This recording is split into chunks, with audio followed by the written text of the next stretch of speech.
So hey guys, welcome back to last moment tuitions. मेरा नाम अद्वैत है और आज हम लोग क्या डिस्कस करने वाले हैं।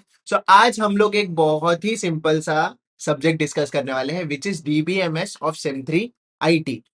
इस सब्जेक्ट की खासियत ये है कि बाकी के जो सेमेस्टर के मेरे सब्जेक्ट्स हैं उसमें तो मैं भाई पास होने को अपना गोल रख रहा हूँ, बट ये अकेला ऐसा सब्जेक्ट है जहां पे मेरा गोल पास होना नहीं जबकि स्कोर करना होना चाहिए। राइट। इस वीडियो में हम वही चीज डिस्कस करने वाले हैं कि कैसे आप ज्यादा से ज्यादा और कम से कम टाइम में इसमें स्कोर कर सको। राइट। इसमें 3 चीजें हम कवर करेंगे एज यूजुअल। सबसे पहले मॉड्यूल वाइज इंपॉर्टेंट क्वेश्चंस, उसके बाद रिसोर्सेज, इसको पढ़ना कहाँ से है, क्योंकि आप ऐसा सोच रहे रहोगे कि एक थियरी सब्जेक्ट है, इसको मैं कैसे भी ठोक बजा के लिख के आ जाऊंगा तो मार्क्स मिल जाएंगे। तो ऐसा भी नहीं है, थोड़ा ये प्रैक्टिकल चीज ही है और आगे जाके आपको इंडस्ट्री में ये यूज भी होने वाली है।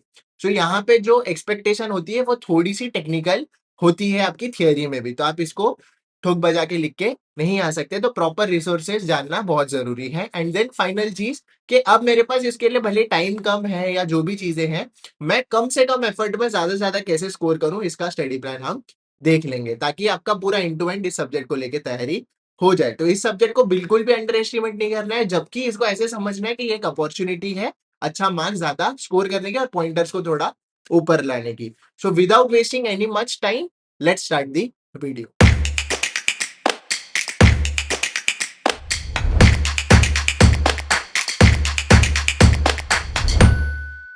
ओके, सबसे पहले हम क्या देखेंगे, मॉड्यूल वाइज इंपॉर्टेंट क्वेश्चंस। तो सब्जेक्ट बहुत इजी है, आपको सिर्फ क्या करना पता है, प्रॉपर रिसोर्सेज से इसको पढ़ लेना है और जो मैं क्वेश्चंस बता रहा हूँ वो पढ़ लेना है। आपके पास अगर प्रिपरेशन टाइम कम भी है तो भी आपका ये बहुत इजी से हो जाएगा। ठीक है, तो मॉड्यूल नंबर 1 में से फाइल सिस्टम वर्सेस डेटाबेस, दोनों में फर्क क्या है, वो ट्रेडिशनल फाइल सिस्टम और डेटाबेस में क्या फर्क है। दूसरा डीबीए क्या है, डेटाबेस एडमिन का क्या रोल्स है, क्या रिस्पॉन्सिबिलिटीज है। फिर डेटा इंडिपेंडेंस और डेटा एब्स्ट्रैक्शन क्या होता है, क्यों होता है, कैसे होता है, वो बताना है।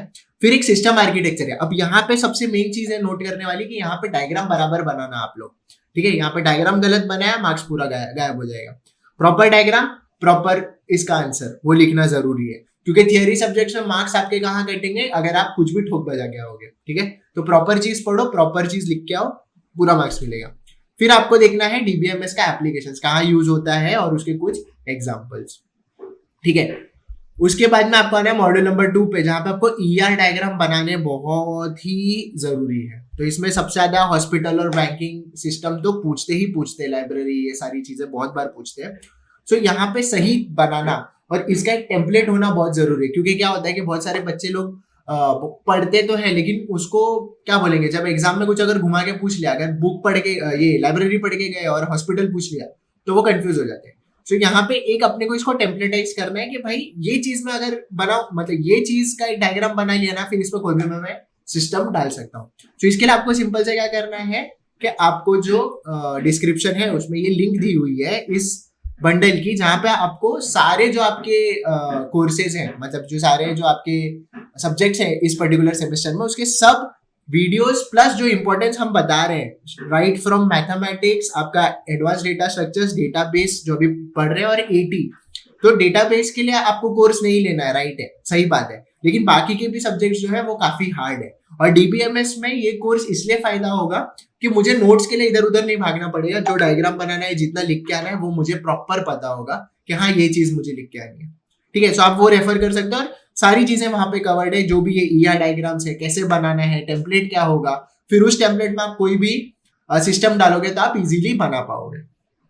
ठीक है, फिर अपने को पढ़ना है जनरलाइजेशन, स्पेशलाइजेशन और एग्रीगेशन, तीनों चीज पढ़नी है वीक एंड स्ट्रॉन्ग एंटिटी के साथ। फिर टाइप्स ऑफ एट्रीब्यूट्स के, सिंपल कंपोजिट क्या होता है, सिंगल वैल्यूड मल्टी वैल्यूड क्या होता है, स्टोर्ड वर्सेस डिराइव्ड एट्रीब्यूट्स क्या होते हैं। ये पढ़ लिया तो मॉड्यूल 2 डन हो गया। इसमें मेन अपना ईआर डायग्राम था। फिर आ जाता है module number 3 which is relational model and relational algebra. अब इसमें कभी कभी पूछा जाता है mapping an ER diagram to a relational model. ठीक है, तो ये अपन लास्ट में करेंगे। पहले हम क्या करेंगे कि रिलेशनल अलजेब्रा के ऑपरेशंस कौन से हैं मेन, तो selection, projection, union, natural join और रीनेम, ये तो डेफिनेटली करके जाना है।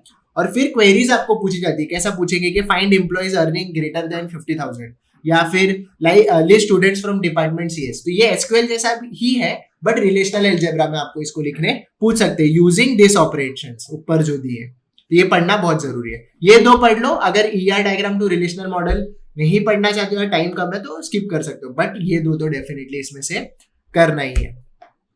ये सबसे मॉड्यूल इंपॉर्टेंट है, इसमें से कुछ भी नहीं छोड़ना है। जो मैंने यहाँ पे लिखा है मिनिमम उतना पढ़ के जाना है। तो क्या है, एसक्यूएल प्रॉब्लम स्टेटमेंट्स। तो इसमें बहुत सारे प्रॉब्लम्स पूछे, 10-10 मार्क्स बहुत इजीली मिल जाएगा आपको। तो घूम फिर के ना कुछ एक टाइप्स है कि मतलब इनमें से ही पूछते हैं, जॉइंट्स बनाने बोलेंगे, व्यू बनाने बोलेंगे, DDL DML, group by, having, clause, ये ऑर्डर बाय, ये सारी चीजें ही पूछते हैं।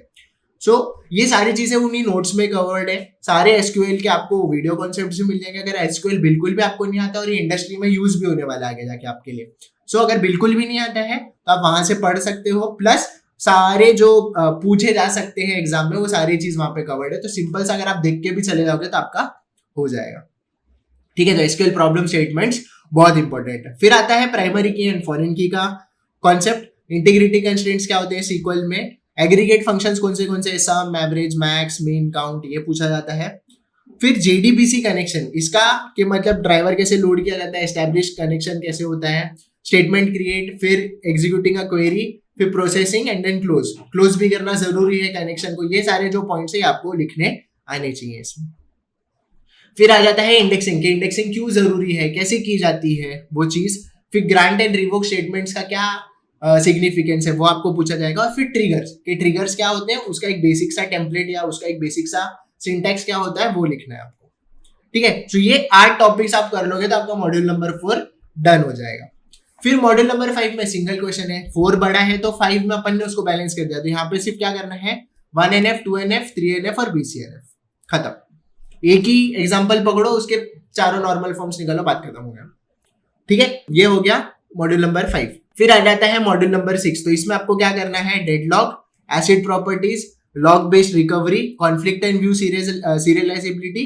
लॉग बेस्ड प्रोटोकॉल्स कौन से होंगे वो, उसमें आपको शेयर्ड लॉक क्या होता है, एक्सक्लूसिव लॉक क्या होता है, टू फेज लॉकिंग, 2PL क्या होता है, फिर ग्रोइंग श्रिंकिंग फेज, ये भी एक छोटा छोटा इसमें घुमा फिरा के पूछा जाता है। अब थियरी क्वेश्चंस को मुश्किल कैसे बनाएंगे, अंदर के सब टॉपिक्स पूछ के। तो इसलिए मैंने यहाँ पे सब लिस्ट कर दिया ताकि आप इजीली उसको कॉन्कर कर पाओ। ठीक है, and then finally question number 6 would be time stamp based protocol. So इसमें कैसे होता है, कैसे टाइम स्टैम्प दिया जाता है, उसका फायदा क्या है, उसका नुकसान क्या है, वो सारी चीजें यहाँ पे कवर्ड है। ठीक है, सो मॉड्यूल नंबर 6 इतना ही है। तो अभी अपने को ये तो समझ में आ गया कि कौन सा क्वेश्चन करना है हर मॉड्यूल में से। और मैंने आपको कोर्स भी बता दिया जहां से आपका सिर्फ DBMS नहीं बट बाकी सारे सब्जेक्ट्स भी कवर हो रहे हैं आपके। सो आपका पूरा पैसा वसूल हो रहा है वहां पे। तो मैंने आपको रिसोर्सेज भी बता दिए। अब बारी आ जाती है स्टडी प्लान की। तो स्टडी प्लान क्या करना है, सिंपल सा, अपने को स्टार्ट करना है मॉड्यूल नंबर 2 से और 4 से। तो हम क्या करेंगे, 2 पे जाके देखते हैं कि क्या पढ़ना है पहले। तो पहले अपने को ER डायग्राम वाला मॉड्यूल खत्म करना है, फिर SQL, ये 2 चीज कर ली तो अपने पास एक अच्छा खासा वेटेज आ जाएगा। फिर अपने को क्या करना है, 6 और 1 करना है। ठीक है, मॉड्यूल नंबर 6 या 1-6 भी कर सकते हो, या 1 एकदम पहले भी कर सकते हो, क्योंकि 1 क्या है, सिंपल सा आपका सब थियरी है। तो ठीक है, तो 6 और 1 कर लो, तो मतलब ये 6 हो गया, 1 और 6 कर लो। उसके बाद 5th मॉड्यूल और 3rd मॉड्यूल एकदम लास्ट में करना। 5th मॉड्यूल में एक ही क्वेश्चन है और 3rd मॉड्यूल ये है रिलेशनल एल्जेब्रा वाला। सो इसमें अगर आप कुछ भी नहीं करना चाहते हो तो क्वेश्चन नंबर 2 और 3 तो मिनिमम कर लेना।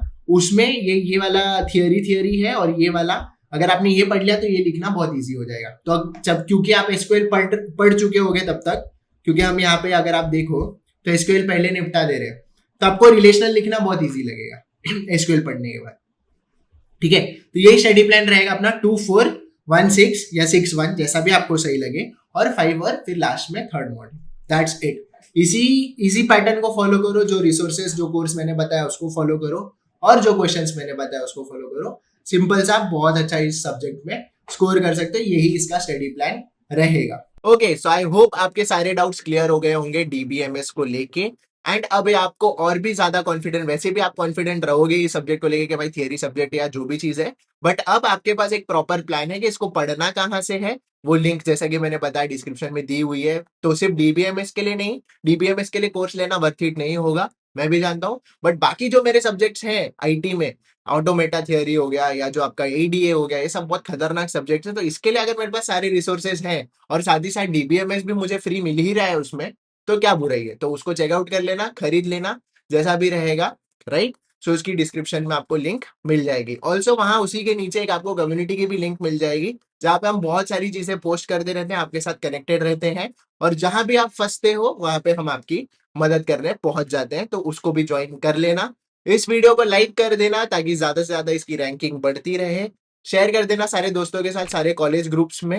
एंड ऑल्सो कमेंट कर देना अगर कुछ डाउट हो तो ये बताने की तो बात नहीं है, बट अगर सब्सक्राइब भी कर लोगे तो अच्छा रहेगा, आप ही के लिए अगले सेम में हेल्पफुल रहेगा। Thank you so much once again for watching this video. Have a nice day and all the best for your exams.